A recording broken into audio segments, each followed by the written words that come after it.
There's a quiet moment that comes to all of us, usually late at night or early in the morning, when we realize that the family we came from is not the family we thought we knew. The people who raised us, who seemed so certain and strong, turn out to be just as confused and fragile as we are. And the life we've built for ourselves, the one we worked so hard to make different from theirs, starts to look uncomfortably familiar. This moment of recognition, this collision between who we wanted to be and who we actually became, is where today's story begins. Jonathan Franzen's novel The Corrections takes us into the heart of one American family falling apart at the seams. Published in 2001, it arrived at a moment when many of us were beginning to question the promises we'd been sold about success, happiness, and progress. Franzen didn't write a simple family drama. He wrote something much more uncomfortable. He wrote about the lies we tell ourselves to survive. The book centers on the Lamberts, a family from the Midwest whose members have scattered across the country, each trying to escape something they can barely name. At the center are Enid and Alfred, the parents. Alfred is a railroad engineer whose mind is slowly disappearing into dementia. Enid is a woman who has spent her entire life trying to maintain appearances, trying to hold together a picture of family perfection that never really existed. They have 3 grown children, each carrying their own form of damage, each convinced they've moved beyond their parents' mistakes. But here's what makes this story universal. The Lamberts aren't special. They're us. They're the family dinners where everyone is performing a role. They're the phone calls we avoid making. They're the arguments we've been having for 20 years without ever saying what we really mean. Franzen understood something essential about modern life. We're all making corrections. We're all trying to fix something that went wrong somewhere back there. In childhood, in our choices, in the promises we made to ourselves about who we'd become. Let's talk about Alfred first, because his journey is perhaps the most heartbreaking. He spent his life believing in order, discipline, and hard work. He believed that if you did things the right way, life would reward you. He raised his children with strict rules and high expectations. He never showed weakness. He never admitted doubt. And now, as his brain chemistry betrays him, as Parkinson's disease and dementia slowly erase the man he built himself to be, he's left with a terrible question. What was it all for? Alfred represents something many of us recognize in our own parents or in ourselves. He represents the generation that believed control was possible, that believed you could engineer your life the way you engineer a railroad, keep everything running on time, maintain the infrastructure, follow the rules, but life doesn't work that way. The body fails, the mind wanders, the children leave and build lives you don't understand. And all that control, all that discipline, turns out to be a kind of prison. His wife Enid is fighting her own battle. She wants one last perfect Christmas. She wants all her children to come home, to sit around the table together, to pretend for just a few days that they're still a family. It sounds like a small thing, doesn't it? One holiday dinner. But for Enid, it represents everything. It represents proof that her life meant something. That all the years of cooking and cleaning and trying to make things nice weren't wasted. That her children still need her, still love her, still remember where they came from. We've all known someone like Enid. Maybe we've been someone like Enid. She's the person who sends cards no one responds to, who plans gatherings no one wants to attend, who tries so hard to create warmth that the effort itself becomes suffocating. She's not a villain. She's just terrified of silence, terrified of what it might mean if everyone stopped pretending, even for a moment. Then there are the children, each running from the Lambert family in their own way. Gary, the oldest, has built himself a fortress of success. He's a banker in Philadelphia with a wife and 3 sons. He's achieved everything he was supposed to achieve. But he's deeply unhappy, locked in a cold war with his wife, convinced that everyone is conspiring to make him feel guilty. He's spent his whole life trying to prove he's different from his father, only to discover he's become exactly like him. Rigid, defensive, incapable of real connection. Chip, the middle child, took a different path. He became an academic, a writer, an intellectual. He rejected everything his parents stood for. He had an affair with one of his students and lost his teaching position. Now he's chasing increasingly desperate schemes, trying to prove he's talented, trying to prove he matters. He's the kind of person who's always about to succeed, always on the verge of something big, but somehow never quite gets there. He represents the dream of escape through intelligence and creativity, and the painful discovery that intelligence doesn't save you from being lost. And then there's Denise, the youngest, the golden child, the one who seemed to have it all figured out. She's a talented chef, beautiful and capable, but she's also searching for something she can't name, moving through relationships with both men and women, trying to find a place where she fits. She thought that by being successful and independent, she could avoid the traps that caught her mother. But she's learning that running from your family doesn't mean you've escaped them. They're in your patterns, in your choices, in the way you love and fail to love. What Franzen captures so precisely is the way these five people are all living in different versions of the same story. Each of them thinks they're the protagonist, thinks their suffering is unique and justified. But from the outside, we can see how their pain connects. How the father's coldness created the mother's anxiety. How the mother's anxiety created the children's need to escape. How the children's escape created more pain for the parents. It's a cycle, a system, and no one person is to blame, but everyone is trapped. The title of the book, The Corrections, works on multiple levels. On the surface, it refers to financial corrections, the stock market crashes that punctuate the story. But more deeply, it refers to the corrections we all try to make in our lives. The way we try to fix our parents' mistakes by making different choices. The way we try to correct our own past failures by starting over somewhere new.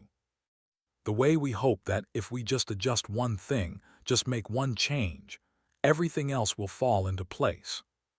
But here's what the book teaches us. Corrections don't work the way we think they will. You can move across the country and still carry your family with you. You can swear you'll never be like your parents and still find yourself saying the exact things they said. You can achieve everything you thought you wanted and still feel empty, because the problems we're trying to correct aren't external. They're not fixed by new jobs or new cities or new relationships. They're internal. They're about how we see ourselves and each other. One of the most powerful aspects of the story is the way it treats failure. In our culture, we're taught to see failure as something to overcome, something to learn from and move past. But Franzen shows us people for whom failure is permanent, for whom the mistakes they made 20 or 30 years ago still define them. Alfred's failure as a father, Enid's failure to create the life she imagined, Gary's failure to be happy despite his success, Chip's failure to live up to his potential, Denise's failure to find stability. These aren't failures that lead to redemption. There's no moment where everyone learns their lesson and becomes better. Instead, the book asks us to sit with something uncomfortable. What if some things can't be fixed? What if some pain doesn't have a purpose? What if we're just people stumbling through our lives, doing the best we can with the limited tools we have, and sometimes, often, it's not enough? This might sound depressing, but there's something strangely liberating about it too. Because if we stop expecting life to make sense, if we stop waiting for the moment when everything clicks into place, we can start dealing with reality. We can start seeing our families not as they should be, but as they are. We can start forgiving them and ourselves for being human. The book also speaks powerfully to our moment in history, even more than 20 years after its publication. It was written just before the world changed dramatically, but it anticipated so many of the anxieties we live with now. The fear that the economy is a house of cards that could collapse at any moment. The sense that we're all performing versions of ourselves on a stage no one is really watching. The loneliness of modern life, where we can be connected to people around the world but completely disconnected from the people in our own homes. Franzen saw how technology and capitalism were changing the way we relate to each other, how we were becoming more isolated even as we became more networked, how we were chasing success and comfort at the expense of meaning, how we were losing the ability to simply be with each other without agenda or distraction. The Lamberts are trying to have a family dinner in a world that no longer believes in family dinners. They're trying to maintain old values in a culture that has moved on. And the tragedy is that neither the old way nor the new way seems to work. What makes the book resonate with readers is not that it provides answers, it's that it asks the right questions. How do we honor our parents without being destroyed by them? How do we build our own lives without abandoning where we came from? How do we stay connected to people who hurt us, who disappoint us, who will never be what we need them to be? How do we accept that the people we love most are also the people who cause us the most pain? These are not abstract philosophical questions. These are the questions we live every day. When we're deciding whether to go home for the holidays, when we're on the phone with a parent who doesn't understand our life, when we're looking at our children and wondering what damage we're doing to them without meaning to, when we're lying awake at night wondering if we've made the right choices or if we're just repeating old patterns with new faces. The corrections doesn't tell us that family is everything or that family is nothing. It tells us that family is complicated, that it's a source of both our deepest wounds and our greatest capacity for love, that we can't escape it, but we also can't surrender to it completely, that we have to find a way to carry it without being crushed by it. There's a wisdom in the book about aging that many of us need to hear. Alfred's decline is not handled sentimentally. It's not a lesson about dignity or grace. It's just loss, the slow, cruel stripping away of the self. And watching someone we love disappear while their body remains is one of the hardest things a person can experience. Franzen doesn't look away from this. He shows us the fear, the anger, the resentment, the guilt, and yes, sometimes the relief that comes with watching a parent become someone you no longer recognize. This matters because most of us will go through this. Most of us will watch our parents age and fail. Most of us will have to make impossible decisions about care and responsibility. Most of us will feel the terrible tension between duty and self-preservation. And the book gives us permission to admit that it's hard, that we're not bad children if we feel overwhelmed, that love and obligation are not the same thing. At the same time, the book is honest about being the aging parent too, about watching your children become strangers, about needing them to need you and realizing they don't anymore, about the loneliness of being old in a culture that worships youth, about the rage and helplessness of losing control of your own mind and body. Alfred is not a sympathetic character for much of the book. He's harsh and judgmental and often cruel. But by the end, we understand that his cruelty came from fear. Fear of weakness, fear of failure, fear of being forgotten. The question the book ultimately asks is not how do we fix our families, but how do we live with them unfixed? How do we love people we also resent? How do we show up for obligations that feel oppressive? How do we maintain connection without losing ourselves? And the answer, such as it is, seems to be that we do it imperfectly. We do it with mixed motives and complicated feelings. We do it because the alternative, which is disconnection and isolation, is worse. There's no perfect family in this book. There's no moment where everyone forgives each other and starts fresh. But there are small moments of grace.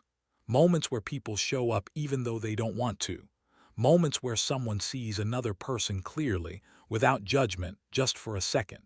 Moments where the performance drops and something real happens. These moments don't solve anything, but they matter. They're evidence that underneath all the damage and disappointment, there's still something worth protecting. This is what great literature does. It doesn't tell us how to live. It shows us how we do live with all the mess and contradiction that entails.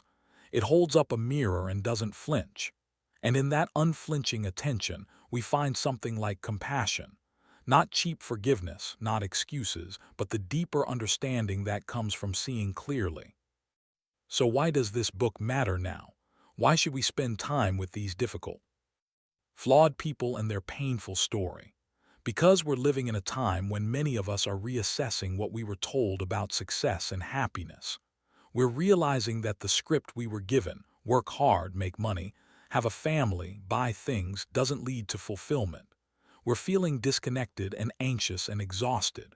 We're wondering if there's another way. The corrections won't give you that other way, but it will show you that you're not alone in the questioning, that the dissatisfaction you feel is not a personal failure, that the distance between what your life looks like and what it feels like is a common human experience, and that maybe, just maybe, the path forward involves less correction and more acceptance, less trying to fix everything and more willingness to sit with things as they are. If there's a message in this book, it's that we're all doing the best we can with the inheritance we were given. Some of us got better tools than others. Some of us got more support. But all of us are trying to build something with what we have. And sometimes the bravest thing we can do is admit that what we've built isn't quite right, that the foundation is cracked, and that we're scared. Not so we can tear it all down and start over, but so we can stop pretending. So we can start being honest about who we are and what we need. Take a moment, after you finish listening to this, to think about your own family. Not the family you wish you had, or the family you pretend to have, but the actual people with all their flaws and history. Think about what you're still trying to correct from your childhood. Think about what patterns you've repeated without meaning to. Think about where you're still performing and where you might be able to stop. You don't have to fix anything. You don't have to make peace with everyone. You don't have to forgive things that shouldn't be forgiven. But maybe you can see it all a little more clearly. Maybe you can hold it a little more gently. Maybe you can recognize that the people who hurt you were hurt too, that the cycle goes back further than you can see, and that the only way to break it is not through grand corrections, but through small acts of honesty and presence. The Corrections is not an easy book, and this is not an easy message. But easy messages don't change us.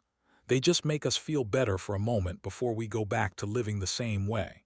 The hard truths are the ones that stick, the ones that make us uncomfortable enough to actually look at ourselves and our lives differently. In the end, the Lambert family doesn't solve their problems. They don't become the family Enid dreamed of or the family the children thought they deserved. They become what they are. Imperfect people trying to show up for each other despite everything. And maybe that's enough.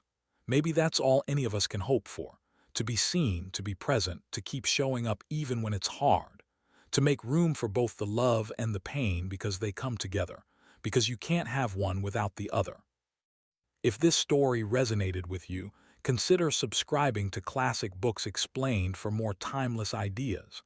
Sometimes the books that challenge us the most are the ones we need the most. Thank you for listening.